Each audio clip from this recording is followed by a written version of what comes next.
미순 씨, 남은 인생 함께 늙어가고 싶습니다. 68살에 처음 들어본 고백이었습니다. 기쁜 마음에 자식들을 불렀지만 돌아온 건 차가운 반응뿐이었죠. 엄마, 미쳤어요? 요즘 노인들 상대로 사기치는 사람이 얼마나 많은데요? 엄마, 결혼은 무슨 결혼이에요? 지금처럼 데이트만 하세요.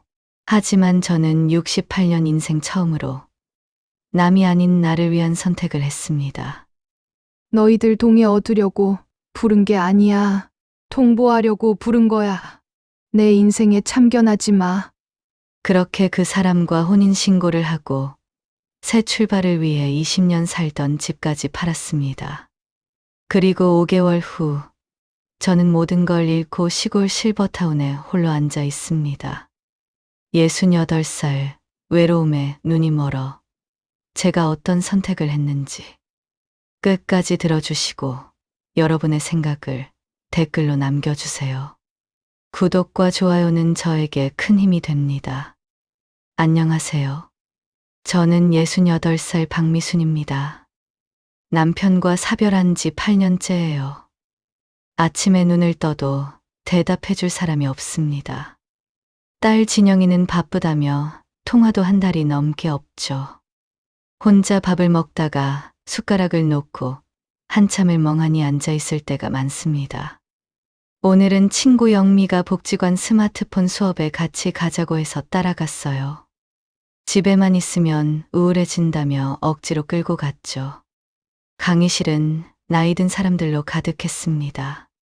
젊은 강사가 앞에서 화면에 뭔가를 띄웠는데 하트 모양 아이콘이었어요. 실버 만남이라는 앱이래요. 어르신들도 새로운 인연을 만날 권리가 있으시잖아요. 외로움은 병이에요. 이 앱으로 좋은 친구도 만나고 즐거운 시간 보내세요. 강사의 말에 수강생들이 웅성거렸습니다. 영미가 제 팔을 잡으며 눈을 반짝였어요. 야, 미순아, 이거 재미있겠다. 우리도 한번 해보자. 전 고개를 저었습니다. 이 나이에 무슨 만남이냐고요. 남편한테도 미안하고 딸이 알면 뭐라고 할지도 모르는데. 그런데 영미는 벌써 핸드폰을 꺼내서 설치하고 있었어요. 프로필 사진 찍는다며 깔깔 웃는 모습이 부러웠습니다. 집으로 돌아오니 더 적막했어요. 낮에 복지관에서 사람들 웃음소리 듣다가 혼자 있으니 집이 더 텅 비어 보였습니다. 텔레비전을 켜도 소리만 웅웅거릴 뿐이죠. 냉장고를 열어봐도 혼자 먹기엔 너무 많은 반찬들. 결국 라면으로 때웠습니다. 밤이 되니 더 외로웠어요. 침대 옆 빈자리가 유독 크게 느껴지는 밤. 핸드폰을 만지작거리다가 실버 만남 앱을 검색했습니다. 손가락이 떨렸어요. 다운로드 버튼을 누르기까지 한참이 걸렸죠. 이게 뭐 하는 짓인가 싶다가도 영미의 밝은 얼굴이 떠올랐습니다. 프로필을 만들었어요. 사진은 작년 제사 때 찍은 걸로 올렸죠. 주름은 있지만 단정해 보이는 사진이었어요. 일주일이 지났습니다. 아무도 연락이 없었어요. 역시 이 나이에 무슨 만남이냐며 앱을 지우려던 순간 띵동 소리가 났습니다. 김정수? 70살. 정장 차림의 단정한 모습이었어요. 프로필 사진을 한참 들여다봤습니다. 따뜻해 보이는 눈과 주름이 인상적이었죠. 커피 한 잔 하실래요? 심장이 쿵쾅거렸습니다. 이게 뭐라고 이렇게 떨리는지. 답장을 써도 마음에 안 들어 지웠다가 또 쓰고 지우기를 반복했어요. 좋아요. 겨우 2글자를 보내고는 핸드폰을 던져놓고 부엌으로 갔습니다. 물을 한 잔 마시고 다시 와서 보니 답장이 와 있었어요. 저도 오랜만에 용기를 냈습니다. 내일 오후 3시 어떠신가요? 그날 밤은 잠이 오지 않았습니다. 천장을 보며 이런저런 생각을 했죠. 내가 지금 뭘 하고 있는 건가? 그래도 가슴 한편이 간질거렸어요. 이런 기분은 정말 오랜만이었습니다. 3일 동안 메시지를 주고받았어요. 정수 씨는 자녀들이 모두 독립했다고, 아내와 사별한 지 5년이 됐다고 했습니다. 취미는 등산이고 클래식 음악을 좋아한대요. 참 점잖은 사람 같았습니다. 약속 날이 되었어요. 옷장을 몇 번이나 열었다 닫았습니다. 베이지색 재킷이 좋을까? 검은색이 좋을까? 화장도 너무 진하면 안 될 것 같아서 립스틱만 살짝 발랐죠. 거울을 보니 주름진 얼굴에 소녀처럼 상기된 볼이 우스웠습니다. 카페에서 기다리고 있으니 정수 씨가 들어왔어요. 사진보다 더 단정하고 키가 컸습니다. 제 앞에 앉으며 살짝 미소를 지었죠. 사진보다 훨씬 고우시네요. 얼굴이 화끈거렸습니다. 이 나이에도 이런 말에 설레다니. 커피를 마시며 이런저런 이야기를 나눴어요. 자녀 이야기, 건강 이야기, 요즘 뉴스 이야기. 그의 말투는 차분했고 제 말을 끝까지 들어주었습니다. 2시간이 어떻게 지나갔는지 몰랐어요. 헤어지며 정수 씨가 물었습니다. 다음에 또 뵐 수 있을까요? 전 고개를 끄덕였습니다. 집으로 돌아오는 길 발걸음이 가벼웠어요. 8년 만에 처음으로 누군가를 기다리는 마음이 생겼습니다. 그날 저녁 영미를 만났어요. 제가 먼저 연락했죠. 영미는 제 얼굴을 보자마자 알아챘습니다. 야, 너 무슨 좋은 일 있구나? 얼굴이 막 빛이 나네. 정수 씨 이야기를 했더니 영미가 박수를 쳤어요. 자기는 아직 마음에 드는 사람이 없다며 부러워했죠. 그러면서도 조심하라고 요즘 이상한 사람도 많다고 당부했습니다. 하지만 그때는 그런 걱정이 귀에 들어오지 않았어요. 오랜만에 느끼는 설렘에 취해 있었으니까요. 누군가 나를 기다리고 내가 누군가를 기다리는 일. 그게 이렇게 행복한 일인 줄 잊고 있었습니다. 침대에 누워서도 정수 씨의 따뜻한 미소가 눈앞에 아른거렸죠. 하지만 그때는 몰랐습니다. 이 달콤한 시작이 제 인생을 어떻게 바꿔놓을지를요. 처음엔 일주일에 한 번 만나자던 약속이 어느새 매일이 되었습니다. 정수 씨가 오늘 병원 간다고 했던 거 기억하냐며 자기가 모셔다 주겠다고 전화했어요. 가슴이 두근거렸습니다. 8년 동안 혼자 갔던 병원에 누군가와 함께 간다는 게 이렇게 좋을 줄이야. 병원에서 기다리는 동안 정수 씨는 제 손을 살며시 잡아주었습니다. 주름진 손이 부끄러워 빼려 했더니 더 꼭 잡아주더군요. 진료실에서 나오니 약국까지 따라와서는 무거운 약봉지를 들어주었어요. 평생 혼자 들었던 짐인데 누군가 들어준다는 게 이렇게 고마울 줄 몰랐습니다. 혈압약이 이렇게 많아요? 제가 맨날 같이 와드릴게요. 혼자 다니시면 안 돼요. 그 말에 눈물이 핑 돌았습니다. 장볼 때도 꼭 따라왔습니다. 무거운 쌀이며 김치통을 들어주고 제가 고르는 반찬 하나하나에 관심을 보였어요. 매일 아침 눈을 뜨면 정수 씨를 만난다는 생각에 거울 앞에서 한참을 서성였습니다. 립스틱도 다시 사고 옷도 새로 몇 벌 샀어요. 화장품 가게 직원이 제 얼굴을 보더니 연애하시는 것 같다며 얼굴이 확 폈다고 했어요. 괜히 얼굴이 빨개졌죠. 어느 가을날이었어요. 공원의 단풍이 곱게 물들었죠. 벤치에 앉아 김밥을 나눠 먹는데 정수 씨가 갑자기 제 손을 잡았습니다. 따뜻하고 큰 손이었어요. 미순 씨, 우리 앞으로의 인생을 함께 해요. 남은 날이 얼마나 될지 모르지만 그 시간을 당신과 보내고 싶어요. 심장이 멈추는 것 같았습니다. 기쁘면서도 겁이 났어요. 8년 전에 떠난 남편 생각도 났고 무엇보다 아이들이 뭐라고 할지. 진영이는 성격이 불같아서 절대 가만히 있지 않을 게 뻔했죠. 수혁이도 겉으로는 순한 척하지만 속으로는 더 완고해서 걱정이었고요. 마침 제 생일이 다가왔습니다. 수혁이와 진영이가 오랜만에 집에 왔어요. 미역국도 끓여오고 케이크도 들고 왔더군요. 진짜 오랜만이었어요. 작년엔 전화로만 때웠는데 올해는 직접 와준 게 고마웠죠. 밥을 먹으며 진영이가 물었습니다. 엄마, 요즘 뭔가 달라 보여요. 얼굴도 좋아지고. 무슨 좋은 일 있어요? 순간 정수 씨 이야기를 해야 할지 말아야 할지 고민이 됐어요. 숨기고 살 수도 없고 언젠가는 알게 될 텐데. 숟가락을 내려놓고 심호흡을 했습니다. 떨리는 목소리로 입을 열었죠. 사실은 진지하게 만나는 사람이 있어. 어떻게 생각하니? 진영이 얼굴이 순간 굳어졌어요. 수저를 탁 내려놓으며 소리쳤죠. 엄마 미쳤어? 만난 지 얼마나 됐다고. 요즘 노인들 상대로 사기치는 사람 얼마나 많은데. 뉴스 안 봐요? 목소리가 너무 커서 놀랐어요. 우리 진영이가 나한테 이렇게 소리를 지른 적이 있었나 싶었죠. 수혁이도 한숨을 쉬며 말했어요.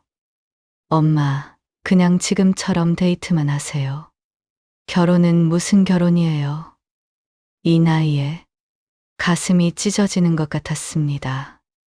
물론 아이들이 반대할 줄은 알았지만 이렇게 매정하게 말할 줄은 몰랐어요.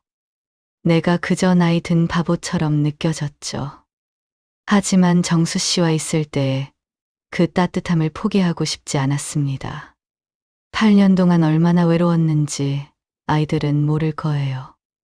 명절 때만 잠깐 와서 인사하고 가고 용돈 봉투만 놓고 가는 게 다였으니까.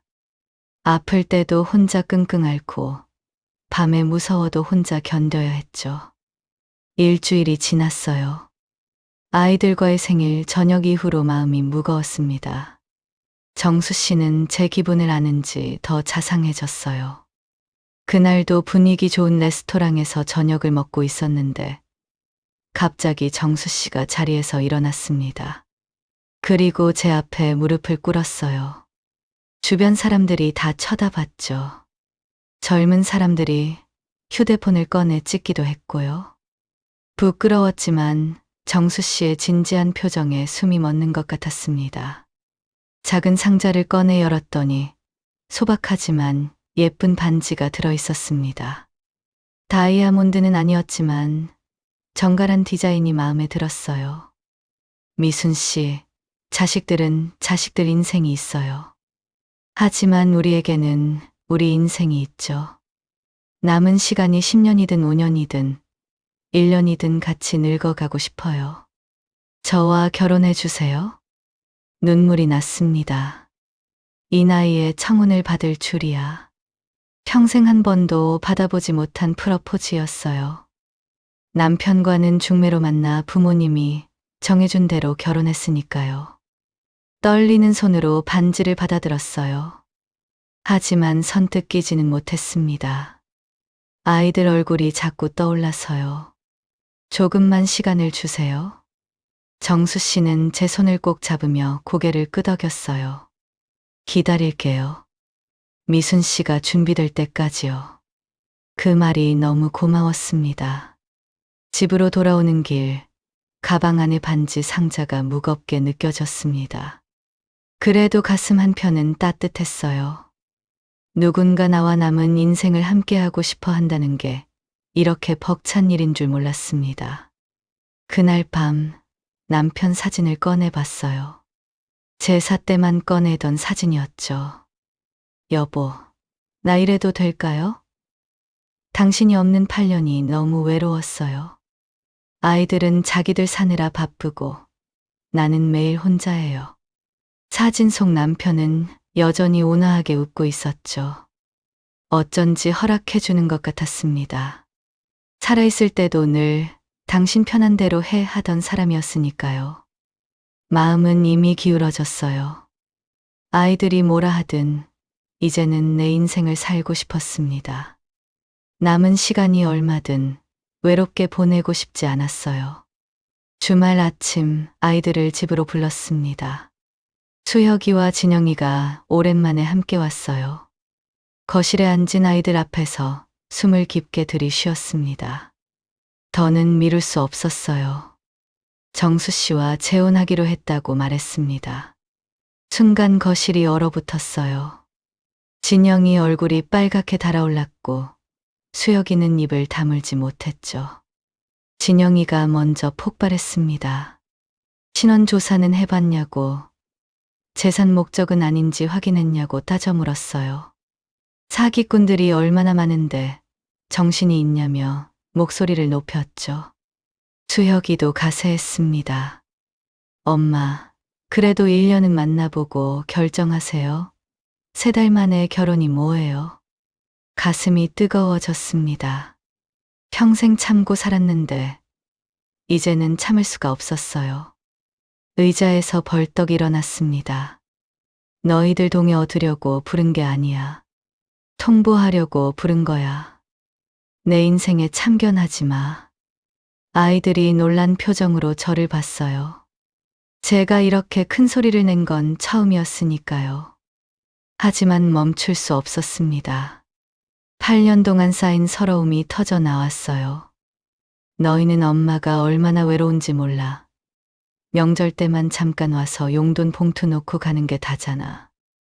아플 때도 혼자, 밥 먹을 때도 혼자, 잠들 때도 혼자야. 목소리가 떨렸습니다. 눈물도 났어요. 진영이가 엄마가 왜 이러냐며 달래려 했지만 제 말은 멈추지 않았습니다. 혼자 보낸 설날과 추석, 생일날도 전화 한 통으로 때운 날들, 병원에서 혼자 검사받고 혼자 약하던 날들을 토해냈어요. 텅 빈 집에서 텔레비전과 대화하던 밤들, 남편 제사도 혼자 지내야 했던 서러움까지. 수혁이가 한숨을 쉬며 말했어요. 자기들도 먹고 사느라 바빴다고. 그래도 이건 너무 성급하다고. 하지만 제 마음은 이미 결정됐습니다. 나도 살 날이 얼마 안 남았어. 10년, 5년, 그 시간을 혼자 보내고 싶지 않아. 진영이가 마지막으로 경고했습니다. 엄마, 정말 후회해도 몰라요. 우리는 충분히 말렸어요. 그렇게 아이들은 화를 내며 나갔습니다. 현관문이 쾅 닫히는 소리가 집 안을 울렸어요. 혼자 남은 거실에서 한참을 울었습니다. 내 자식들인데 내 행복을 축하해주지 못하는 게 서러웠어요. 일주일 후 수혁이가 혼자 왔습니다. 표정이 전보다 누그러져 있었어요. 거실에 앉더니 조심스럽게 말을 꺼냈습니다. 진영이와 이야기를 나눴다고, 엄마 결혼은 더 이상 반대하지 않겠다고 했어요. 순간 가슴이 뛰었습니다. 하지만 수혁이 말은 계속됐죠. 대신 아버지 유산을 지금 나눠주세요. 진영이는 계속 사기 걱정하고 있고, 저도 나중에 복잡해질까 봐요. 재산 정리만 깔끔하게 하면 엄마 인생에 더는 참견 안 할게요. 마음이 씁쓸했습니다. 결국 돈 이야기구나. 하지만 어쩌겠어요. 그래도 반대하지 않는다니 다행이라고 생각하기로 했습니다. 그날 밤 재산을 정리해 봤어요. 집이 5억, 남편이 남긴 예금과 보험금을 합쳐서 10억. 총 15억이었습니다. 종이에 숫자를 적으며 생각했죠. 평생 아껴 쓰고 모은 돈인데. 다음 날 아이들을 다시 불렀습니다. 차분하게 설명했어요. 총 재산이 15억이고 너희들 결혼할 때 2억씩 이미 줬으니 각각 4억씩 더 주겠다고. 그러면 내게 남는 건 집 5억과 예금 2억이라고. 진영이가 계산기를 두드리며 확인했어요. 수혁이는 서류를 만들자고 했죠. 증여세도 생각해야 한다며 세무사를 부르겠다고 했습니다. 자식들이 돈 앞에서 이렇게 빠릿빠릿한 걸 보니 허탈했어요. 평소엔 바쁘다며 잘 오지도 않더니 돈 나눠준다니까 이렇게 부지런하네요. 서류 작성이 끝나자 진영이가 말했습니다. 엄마, 우리는 충분히 경고했어요. 나중에 후회해도 우리 원망하지 마세요. 수혁이도 거들었어요. 정말 잘 생각한 거냐고, 아직도 늦지 않았다고. 하지만 전 고개를 저었습니다. 이미 마음은 정해졌으니까요. 아이들이 돌아간 후 정수 씨에게 전화했어요. 이제 아무 걱정 없다고, 아이들도 동의했다고 말했죠. 물론 재산 이야기는 하지 않았어요. 그런 건 중요하지 않으니까. 정수 씨는 기뻐하며 당장 혼인신고를 하자고 했어요. 내일 서류 가지고 오겠다며 들뜬 목소리였죠. 저도 덩달아 설렜습니다. 68살의 새 인생이라니. 다음 날 아침, 정수 씨가 혼인신고서를 들고 왔어요. 깔끔하게 차려입은 모습이 신랑 같았습니다. 거실 테이블에 서류를 펼쳐놓고 설명했어요. 여기 도장만 찍으면 돼요. 제가 주민센터에 가서 접수하고 올게요. 떨리는 손으로 도장을 찍었습니다. 빨간 인주가 선명하게 찍혔어요. 이제 정말 부부가 되는구나. 가슴이 두근거렸습니다. 정수 씨가 서류를 조심스럽게 접어 가방에 넣으며 말했어요. 오늘부터 진짜 부부라고. 활짝 웃는 얼굴이 정말 행복해 보였어요. 현관문을 나서는 정수 씨를 배웅하며 생각했습니다. 68년 인생에서 가장 큰 결정을 했다고. 이제 외롭지 않을 거라고. 남은 인생을 함께할 사람이 생겼다고. 다음 날 아침, 정수 씨가 일찍 찾아왔습니다. 손에 서류를 들고 환하게 웃고 있었어요. 혼인신고가 잘 접수됐다며 서류를 보여주었죠. 제 이름 옆에 배우자란에 김정수라고 적혀 있는 걸 보니 실감이 났습니다. 정말 부부가 됐구나. 그날부터 정수 씨는 짐을 옮겨왔어요. 큰 짐은 없었습니다. 옷가지 몇 개와 세면도구, 그리고 낡은 앨범 하나. 소박한 짐이 오히려 마음에 들었죠. 욕심 없는 사람 같아서요. 일주일이 지났습니다. 아침마다 같이 밥을 먹고 저녁엔 텔레비전을 보며 도란도란 이야기를 나눴어요. 8년 만에 느끼는 일상의 행복이었죠. 혼자 먹던 밥상에 마주 앉은 사람이 있다는 게 이렇게 좋을 줄이야. 그런데 열흘째 되던 날, 저녁을 먹다가 정수 씨가 젓가락을 내려놓았어요. 뭔가 고민이 있는 표정이었습니다. 미순 씨, 제가 사실 이 집에 있으니 좀 불편해요. 가슴이 철렁했습니다. 벌써 후회하는 건가? 나가겠다는 건가? 불안한 마음에 숨을 죽였죠. 정수 씨가 말을 이었어요. 여기는 전 남편분과 사셨던 곳이잖아요. 벽에 걸린 사진 자리도 보이고. 제가 남의 자리에 들어온 것 같아서 미안해요. 우리 새로 시작하는 의미에서 이사하는 게 어떨까요? 안도의 한숨이 나왔습니다. 그 이야기구나. 사실 저도 남편 생각이 날 때가 있었어요. 부엌에서 요리하다 보면 남편이 좋아하던 메뉴가 생각나고 거실 소파에 앉으면 남편이 앉던 자리가 보였죠. 저도 찬성이에요. 새 출발을 하려면 새 집이 좋겠네요. 정수 씨 얼굴이 밝아졌습니다. 다음 날부터 우리는 아파트를 보러 다니기 시작했어요. 처음 간 곳은 변두리의 작은 아파트였어요. 조용하고 공기도 좋았습니다. 베란다에서 보이는 산 경치가 마음에 들었죠. 하지만 정수 씨는 고개를 저었어요. 병원이 너무 멀다는 거였습니다.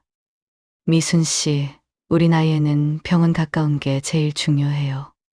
혈압약도 타야 하고 정기검진도 받아야 하는데 여긴 너무 멀어요. 응급실도 30분은 걸리겠네요. 맞는 말이었습니다. 작년에 친구 영미 남편도 심장마비로 쓰러졌는데 병원이 멀어서 결국. 생각하니 정수 씨 말이 옳았어요. 그 다음엔 시내 중심가 아파트들을 봤습니다. 병원도 가깝고 마트도 가까웠죠. 하지만 가격을 듣는 순간 숨이 막혔어요. 제일 작은 평수도 7억이 넘었습니다. 너무 비싸서 어떻게 살 수 있을지 막막하다고 했더니 정수 씨가 제 손을 잡으며 걱정하지 말라고 했어요. 제 집 팔면 5억은 나올 거고 자기가 살던 집 정리하면 5억 정도 있다며 합치면 충분하다고 안심시켰죠.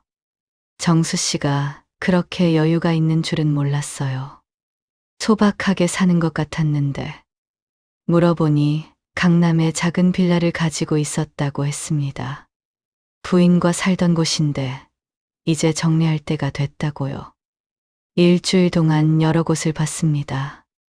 너무 비싸거나 너무 낡았거나 층이 너무 높거나 마음에 드는 곳이 없었어요. 그러다가 마침내 찾았습니다. 제가 너무 좋아서 여기라고 외쳤어요. 15층 남향 아파트였어요.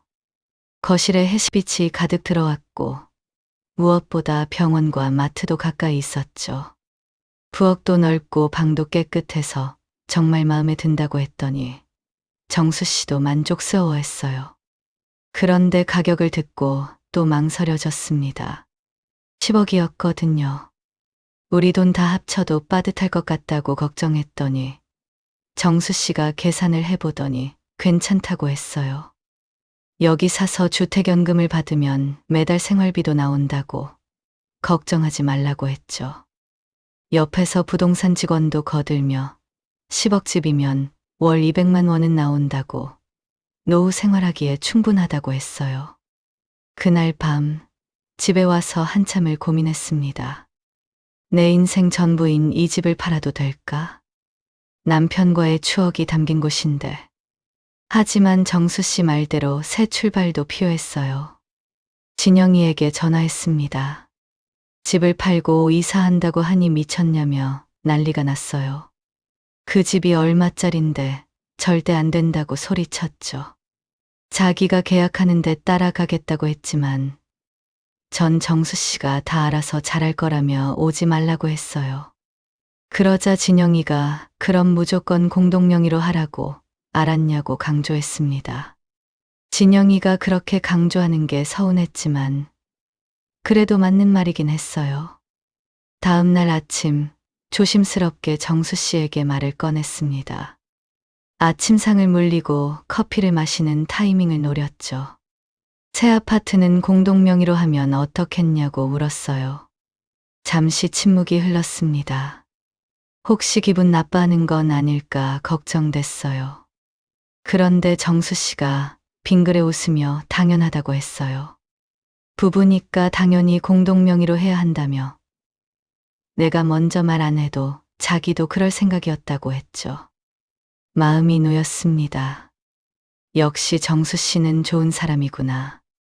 그때 정수 씨 전화가 울렸어요. 화면을 보더니 급하게 받았습니다. 네, 아 그래요? 지금요? 하며 통화했어요. 통화를 끝내고 정수 씨가 말했어요. 어제 본 그 아파트에 다른 사람이 계약하려고 한다는 거였습니다. 지금 당장 계약금을 보내지 않으면 놓친다고요. 계약금이 5천만 원인데 자기가 지금 바로 보내겠다며 나는 집에 있으라고 했어요. 부동산 가서 계약서 쓰고 오겠다고요. 제가 같이 가겠다고 했더니 아니라며 나는 집 내놓을 준비를 해야 한다고 금방 다녀오겠다고 했습니다. 그렇게 정수 씨는 서둘러 나갔습니다. 2시간쯤 지나서 돌아온 정수 씨는 계약서를 보여줬어요. 복잡한 내용이었지만 공동명의라고 표시된 부분을 보니 안심이 됐죠. 다음 날 저는 우리 집을 부동산에 내놨습니다.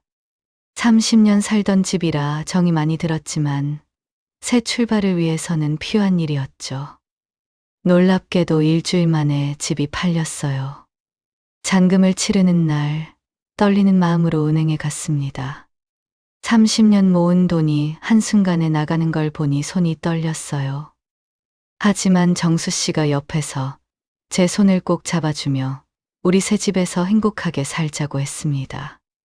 드디어 이사하는 날이 왔어요. 새 아파트는 정말 멋졌습니다. 넓은 거실, 깨끗한 주방, 따뜻한 햇살이 가득한 방.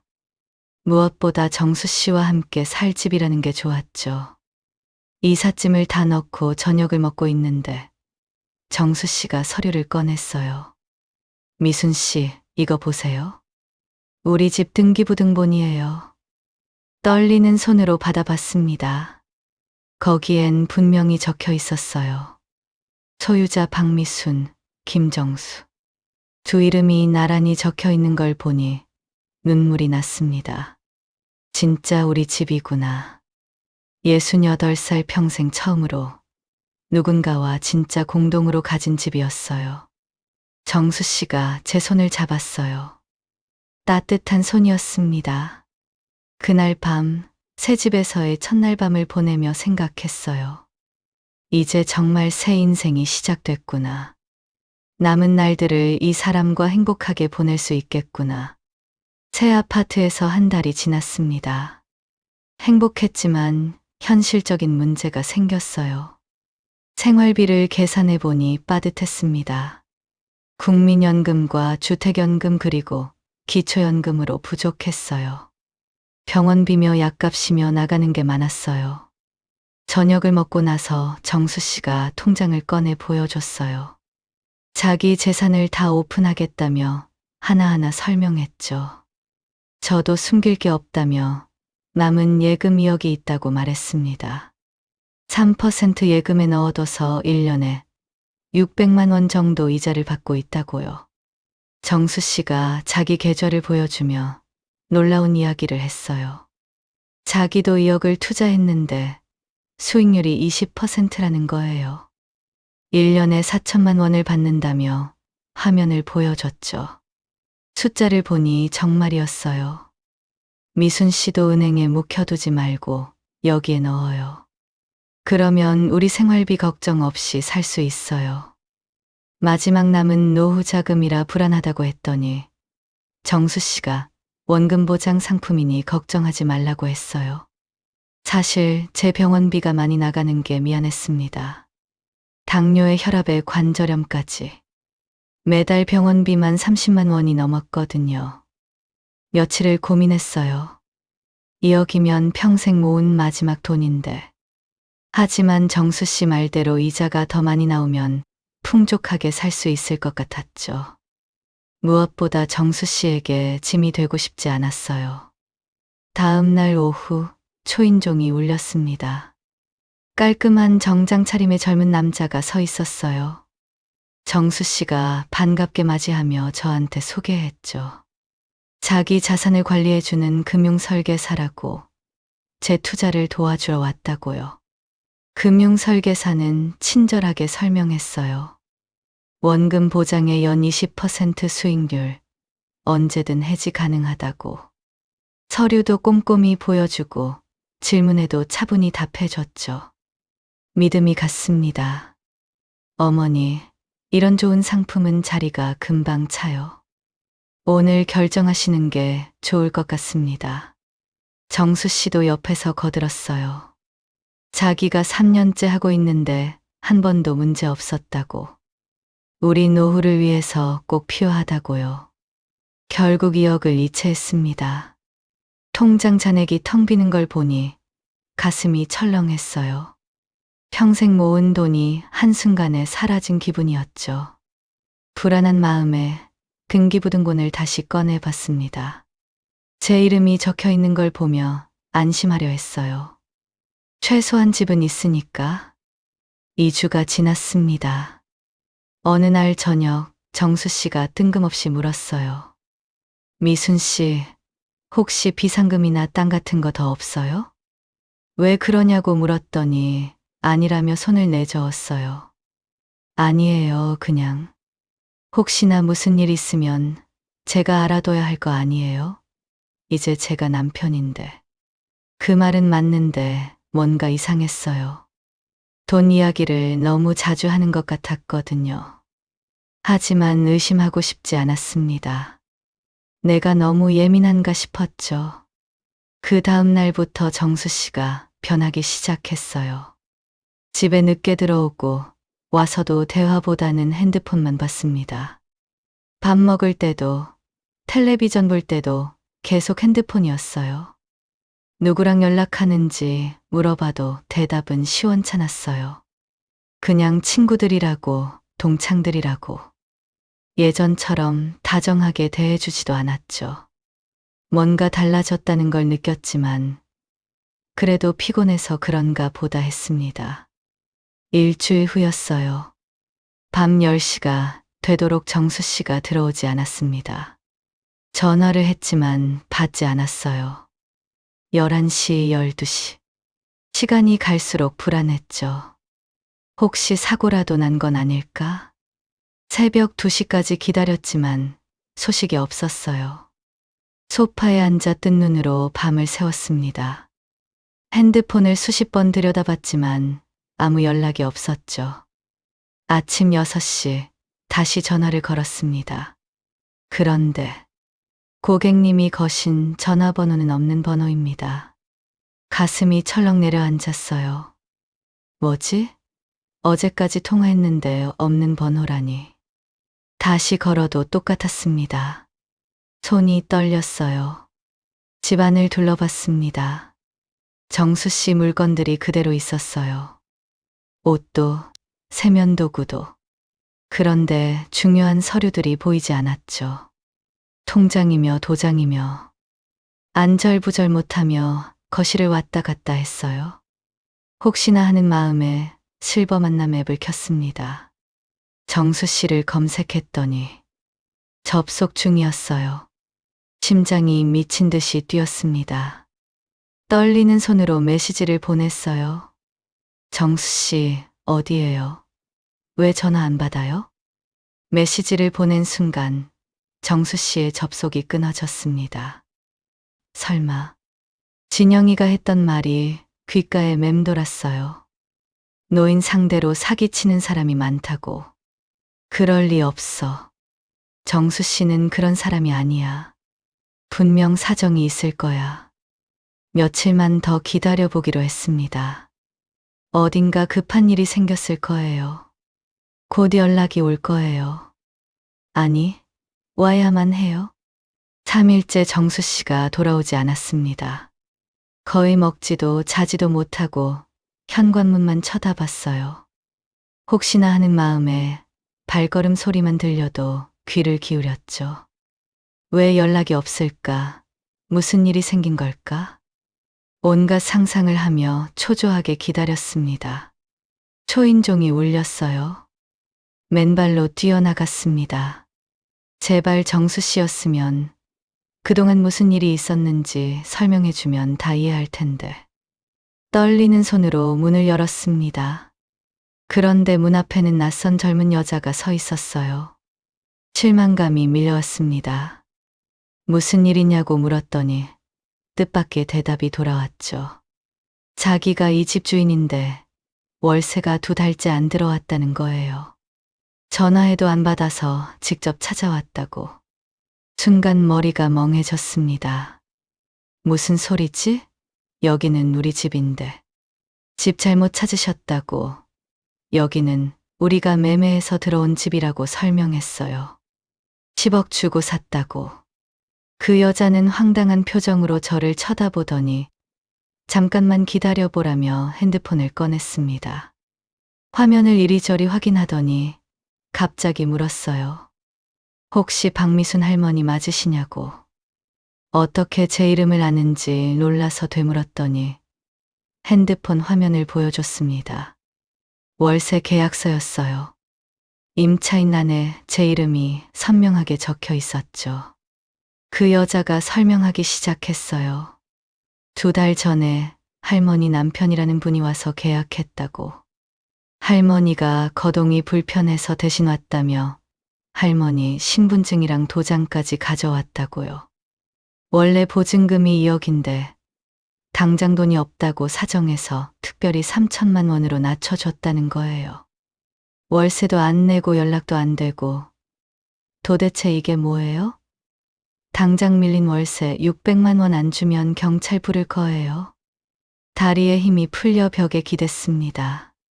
정수 씨가 내 이름으로 월세 계약을? 내 신분증이랑 도장을 어떻게? 아, 맞다. 혼인신고한다고 가져갔었지. 저도 할 말이 있으니 경찰을 부르라고 했어요. 이건 분명 사기라고. 우리는 이 집을 정당하게 매매했다고. 등기부등본도 있다고. 30분쯤 지나서 경찰이 도착했습니다. 경찰관은 양쪽 이야기를 차분히 들었어요. 그 여자는 계약서를 보여줬고, 저는 등기부등본이 있다고 했죠. 떨리는 손으로 서랍에서 등기부등본을 꺼냈습니다. 경찰관이 등기부등본을 받아 들고 한참을 살펴봤습니다. 표정이 점점 굳어지더니 다른 경찰관과 뭔가 속닥거렸어요. 그리고는 조심스럽게 물었습니다. 할머니, 이 등기부등본 누가 주신 거예요? 남편이 줬다고 대답했어요.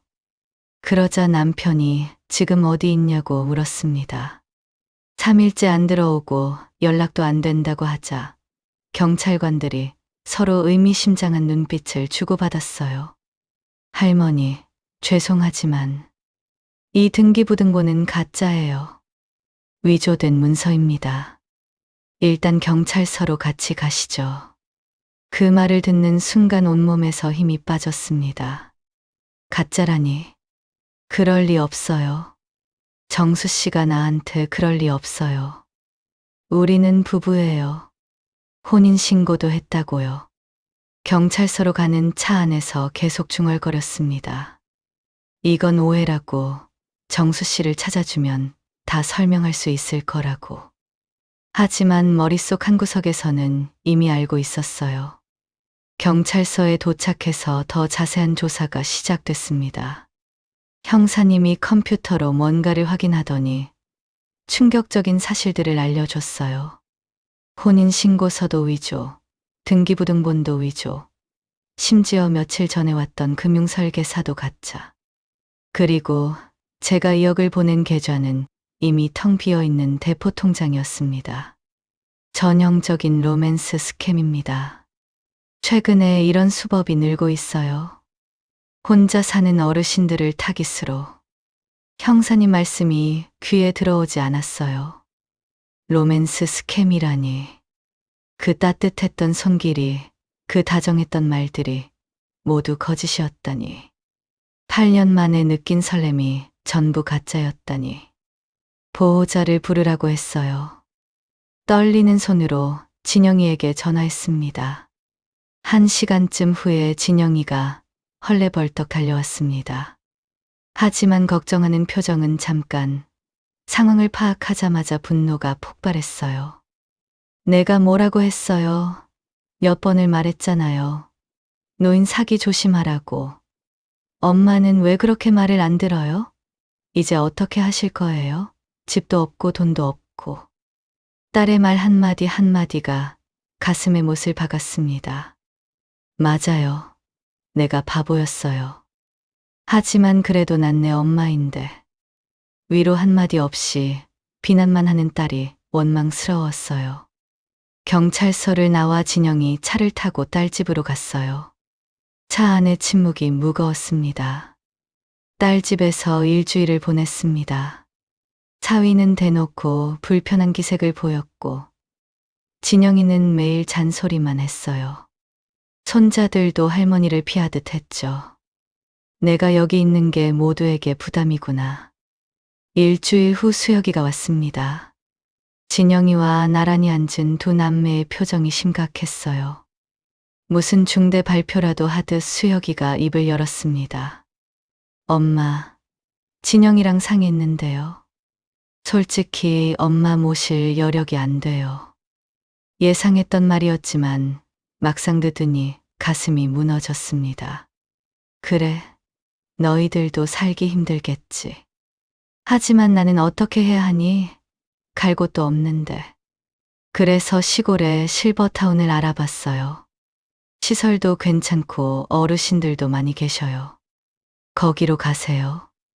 월 생활비는 저랑 진영이가 반씩 내드릴게요. 실버타운. 그것도 시골에. 사실상 나를 버리는 거구나. 평생 너희들 뒷바라지하며 살았는데 이렇게 버림받는구나. 수혁이가 머뭇거리며 대답했어요. 여기서 차로 4시간이라고. 4시간이면 사실상 왕래하지 말자는 거잖아. 다음 날 아침 일찍 수혁이가 데리러 왔습니다.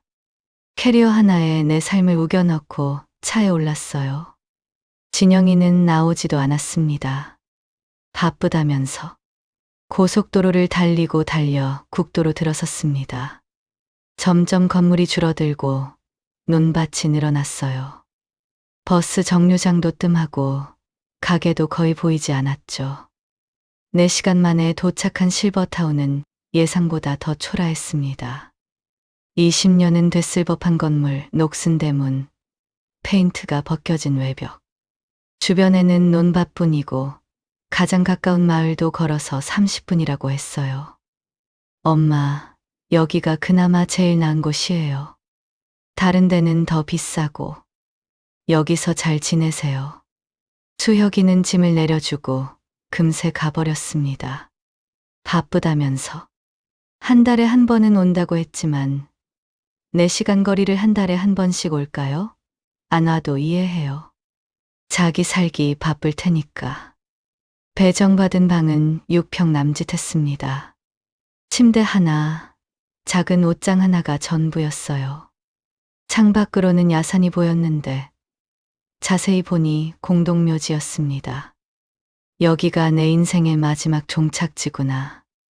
저녁 시간 식당에 갔습니다. 딱딱한 밥에 짠 반찬.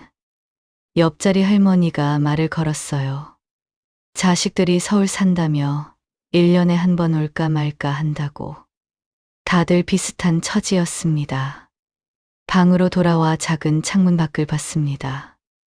깜깜한 어둠 속에 공동묘지의 비석들이 희미하게 보였어요. 저기가 오히려 편할지도 모른다는 생각이 들었습니다. 8년 전 남편이 떠날 때 따라갔어야 했나. 그랬으면 이런 일은 없었을 텐데.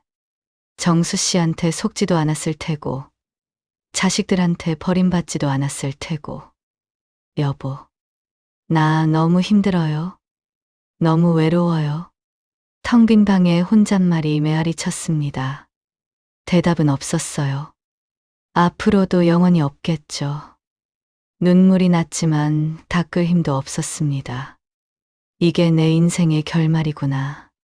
70년 가까이 살아서 남은 게 이것뿐이구나. 사랑도 돈도 자식도 모두 나를 떠났구나. 창밖의 공동묘지가 오늘따라 가깝게 느껴졌습니다.